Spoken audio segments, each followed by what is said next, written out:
और बड़ी खबर इस वक्त गुमला से, जहां पर स्वास्थ्य विभाग की बड़ी लापरवाही सामने आई है। जी हां, चैनपुर के बेंदौरा गांव में एक महिला प्रसव पीड़ा से कराहती रही, तड़पती रही, लेकिन ना तो एम्बुलेंस मिली और ना ही स्वास्थ्य कर्मियों की ही मदद हासिल हुई।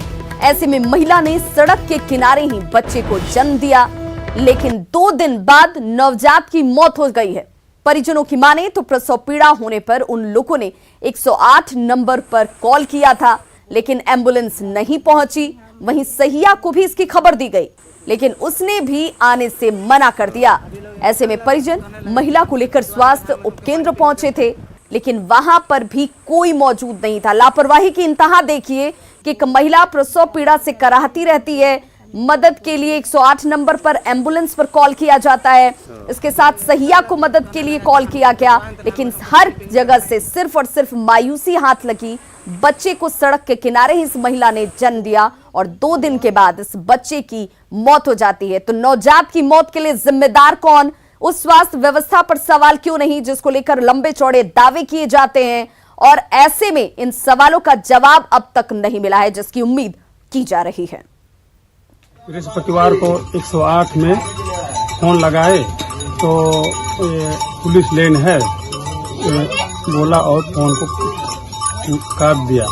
तो उसके बाद में हम यहाँ से सरकारी हॉस्पिटल लेके गए, तो वहाँ पर बंद था। तो हम फिर घर लेके आए तो उसकी माँ सहिया को बुलाने के लिए गई, तो सहिया नहीं आएंगे बोली।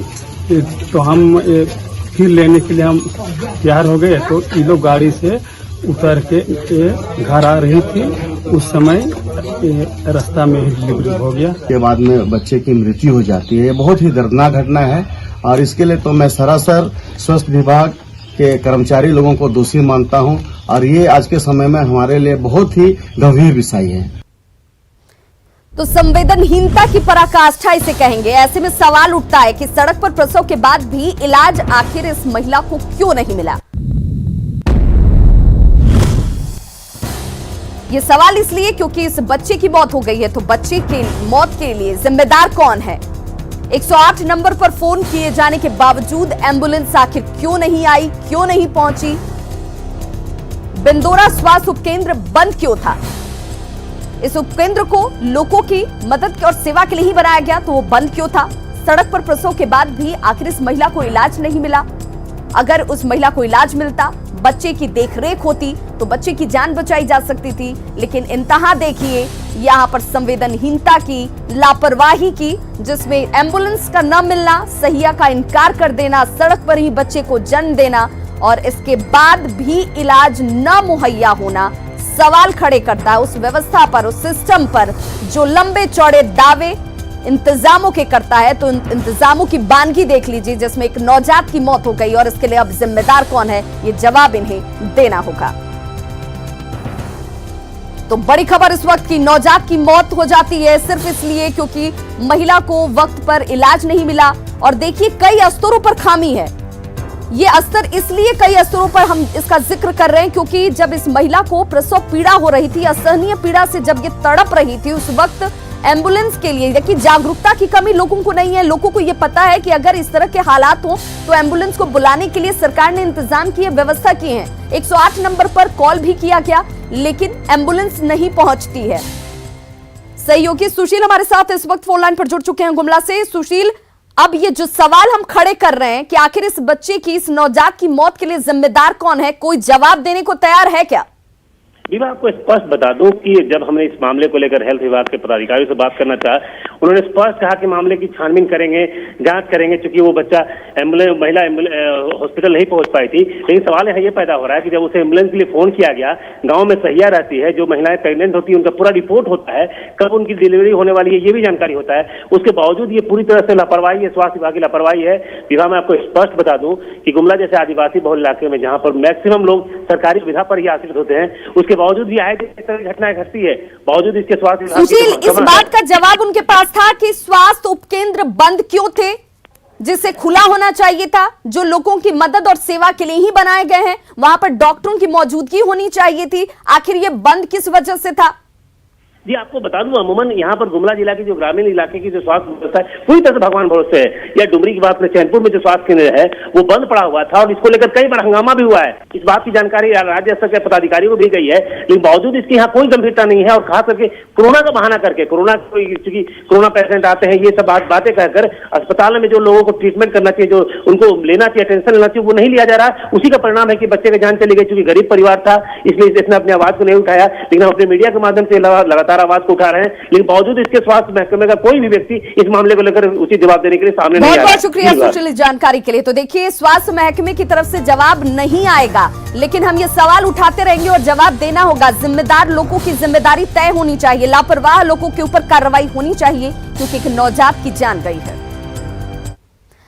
आजसू आज अपना स्थापना दिवस को संकल्प दिवस के तौर पर मना रही है। पार्टी सुप्रीमो सुदेश महतो आज प्रदेश भर के पार्टी नेताओं और कार्यकर्ताओं, साथ ही साथ समर्थकों को ऑनलाइन संबोधित करने वाले हैं। पार्टी की ओर से इस संबोधन का प्रसारण यूट्यूब और फेसबुक के जरिए भी किया जाएगा। पार्टी के केंद्रीय सचिव देवशरण भगत ने कहा कि कोरोना संकट की वजह से इस बार कार्यकर्ताओं और समर्थकों को ऑनलाइन संबोधित किया जा रहा है। और हम आपको बताते चलें कि हम सीधे पहले तस्वीरें भी दिखाएंगे और सुदेश महतो इस वक्त ऑनलाइन इस कार्यक्रम को, अपने संकल्प दिवस को संबोधित करते हुए, सीधी तस्वीरें आपके सामने रांची से। झारखंड प्रदेश में नौजवानों ने झारखंड की भावी कल्पना को मूल स्वरूप में स्थापित करने के लिए एक जोखिम भरा आंदोलन को सहज से नेतृत्व देने का संकल्प लिया था। और इसका परिणाम मैंने कहा कि भारत के मानचित्र में और भारत के लोकतंत्र और पूरी व्यवस्था में फर्क पैदा किया है। इस संघर्ष ने संयुक्त बिहार के इस भूभाग को एक नए प्रदेश के रूप में सृजित करने में अपनी भूमिका अदा की। वहीं राज्य गठन के साथ साथ भारत के लोकतांत्रिक व्यवस्था में एक नए नाम, एक नई संस्था का जन्म दिया। आज उसी प्रदेश में फिर से खड़ा होकर न केवल उन यादों को ताजा करने का वक्त है, बल्कि बैठकर चिंतन करने का समय है। और कांग्रेस ने बीजेपी की वर्चुअल रैली पर सवाल उठाए हैं। प्रदेश कार्यकारी अध्यक्ष राजेश ठाकुर ने कहा कि कोरोना जैसे आपदा काल में बीजेपी को ऐसे किसी भी राजनीतिक कार्यक्रम से बाज आना चाहिए, यानी कि इससे परहेज करना चाहिए। कांग्रेस नेता ने केंद्रीय मंत्री धर्मेंद्र प्रधान की वर्चुअल रैली पर सवाल उठाते हुए कहा कि उन्हें सभी राज्यों को एक समान नजर से देखना चाहिए। जानते हैं कि किस तरह से कोविड-19 में भारतीय जनता पार्टी एक्चुअल में उन्होंने कुछ भी नहीं किया, तो एक्चुअल में जीरो थे, इसलिए अब वर्चुअल के माध्यम से हीरो बनने का प्रयास कर रहे हैं। और जिस तरह से उन्होंने आदरणीय हेमंत सोरेन और इस सरकार पर आरोप लगाने का काम किया है, जनता माफ नहीं करेगी। राजधानी रांची में बारिश ने एक बार फिर से नगर निगम के तमाम दावों की पोल खोलकर रख दी है। रातू रोड के पंचशील नगर में सड़क पर नाली का पानी बह रहा है, जिससे लोगों की मुश्किलें बढ़ गई हैं। और इसका जायजा लिया संवाददाता संजय कुमार सिन्हा ने। ये मानसून की शुरुआत है, लेकिन रांची के कई लोगों के लिए ये आफत की बरसात है। हम इस समय खड़े हैं रांची के रातू रोड के पंचशील नगर में, जहां आप देख सकते हैं कि सड़क पर कितना पानी जमा है। और ये आज की ये बात नहीं, बरसात का जब भी मौसम आता है करीब 3 महीने इस पूरी गली में पूरा कमर घुटने भर पानी रहता है। और यहाँ की आबादी हम बता दें तो हजारों की आबादी है, कई घर हैं यहाँ पर, और जिनकी पूरे बरसात के महीने जिनकी काफ़ी मुसीबत भरे दिन गुजरते हैं। हम बात करेंगे यहाँ के लोगों से कि यहाँ बरसात में क्या मुसीबत रहती है। यहाँ 1 कमर तक पानी रहता है, लोगों का आने जाने में बहुत दिक्कत होती है, घर से निकल नहीं पाते हैं लोग, और बहुत ही दिक्कत, बहुत कठिनाई का सामना करना पड़ता है। लोग भी क्या आप टैक्स देते हैं? जी, यहाँ तो नगर निगम को टैक्स दिया जाता है, उसके बावजूद भी ये दुर्दशा है। और यहाँ पे प्रत्येक साल बरसात का सीजन में अभी तो पानी कम है, जब बरसात होते रहती है उस समय कमर से भी ज़्यादा पानी हो जाता है। तो नगर निगम को बाकायदा टैक्स भी पे होता है, लेकिन बावजूद इसके पानी से छुटकारा नहीं है। क्या बरसात में घर से निकलने में मुश्किल होती है? घर से निकलने में बहुत मुश्किल होता है, बच्चा लोग ड्यूटी जाने में भी बहुत दिक्कत होता है। आप क्या कहेंगे? बहुत ही ज़्यादा समस्या है। बरसात के दिनों में तो होती ही है।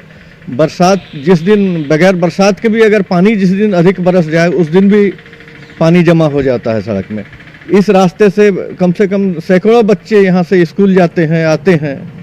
उन लोगों को बहुत मुश्किल से पार होना पड़ता है। कभी कभी नालियों में डूब जाने का भी खतरा रहता है, बच्चे नाली में डूब जाते हैं। कभी किसी की मोटरसाइकिल नाली में गिर जाती है, और अधिक वर्षा होने पर लोगों के घरों में भी बारिश का पानी घुस जाता है। तो आप देख सकते हैं कि बरसात में घर से बाहर एक कदम निकालना भी यहाँ मुश्किल है। दहलीज एक कदम आगे हो तो सीधे पाँव पानी में ही जाएगा। लोगों की नगर निगम से गुहार है कि जब हम टैक्स पे करते हैं तो फिर ये परेशानी क्यों। रांची से राजीव रंजन के साथ संजय कुमार सिन्हा, न्यूज 18 रांची। और ऐसे में सवाल है कि पहली बरसात में ही नगर निगम के दावे आखिर क्यों धुल गए। देखिए, नगर निगम क्यों बेपरवाह बन हुआ है और क्यों ये स्थिति लगातार बनी हुई है, इससे निजात लोगों को क्यों नहीं मिल रही है। रांची नगर निगम ने मुकम्मल इंतजाम आखिर क्यों नहीं किए, क्योंकि ये तो अभी पहली बरसात ही है जब ये हालात बन गए हैं। पहली बरसात में दावे इनके खोखले और धुलते हुए नजर आ रहे हैं। घर की दहलीज से एक कदम बाहर और आप पानी में होंगे।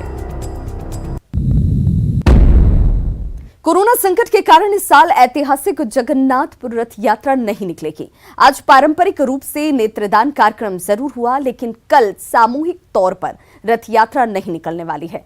मंदिर प्रशासन के द्वारा सांकेतिक तौर पर परिसर में ही रथ यात्रा का विशेष पूजन किया जाएगा। जगन्नाथपुर मंदिर का जायजा लिया संवाददाता भुवन किशोर झा ने। कोरोना के कारण इस बार ऐतिहासिक जगन्नाथपुर रथ मेला का आयोजन नहीं हो रहा है।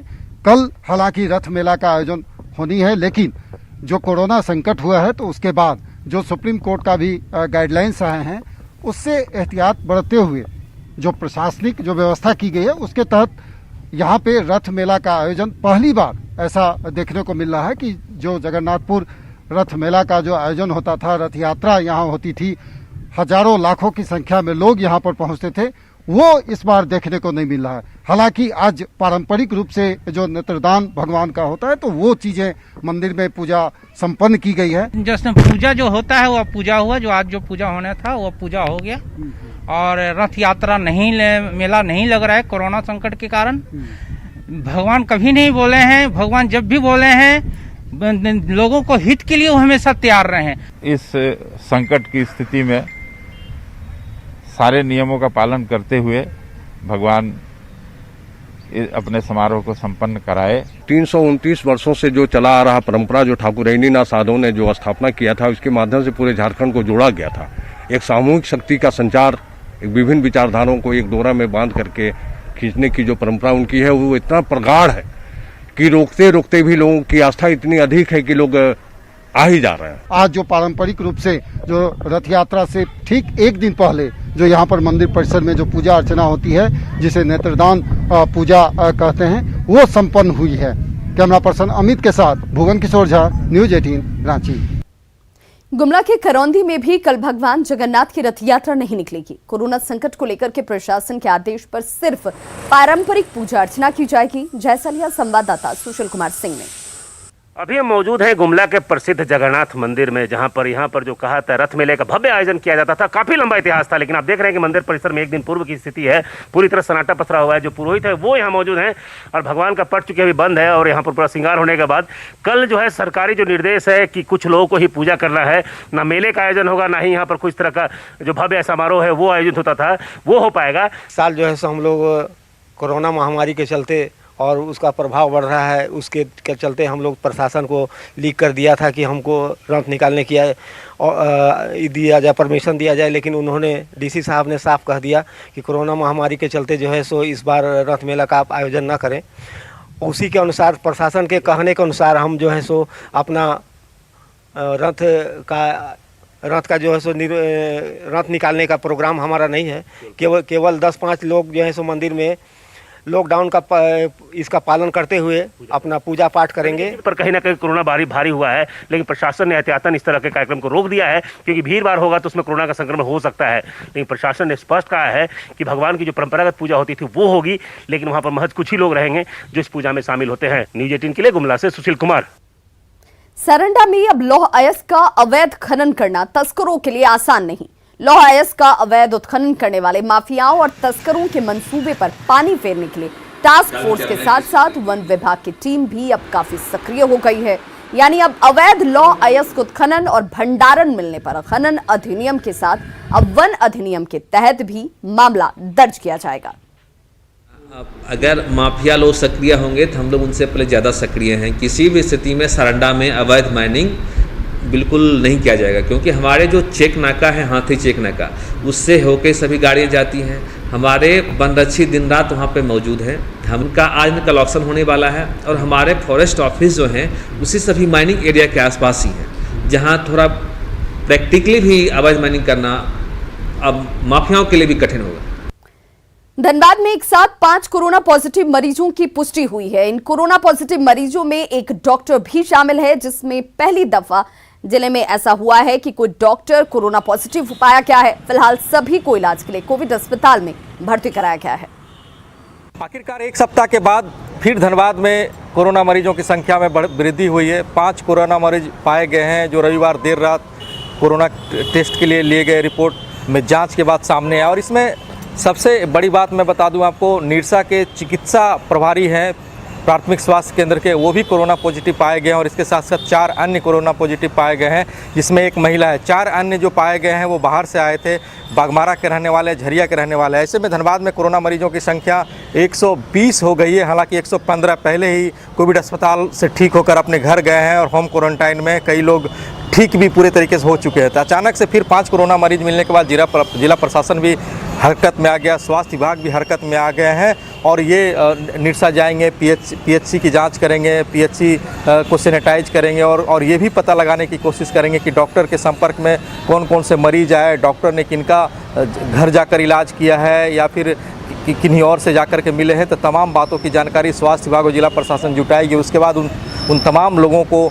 इकट्ठा करेगी और उनके स्वाब कलेक्शन करेंगे। धनबाद में ये पहला ऐसा मामला है कि डॉक्टर कोरोना पॉजिटिव पाए गए हैं और इसके लिए जिला प्रशासन और स्वास्थ्य विभाग की बेचैनी बढ़ गई है। आज वो निरसा भी जाएंगे और निरसा के कई इलाकों का दौरा करके ये कोशिश करेंगे क्या कंटेनमेंट क्षेत्र घोषित करके यहाँ पे कर्फ्यू लगाया जाएगा या फिर कुछ और कार्रवाई जिला प्रशासन की तरफ से देखने को मिलेगी। फिलहाल सभी कोरोना पॉजिटिव मरीजों को कोविड अस्पताल में भर्ती करा दिया गया है, जहां पे उनका समुचित इलाज चल रहा है। दिलीप कुमार, न्यूज़ 18 धनबाद।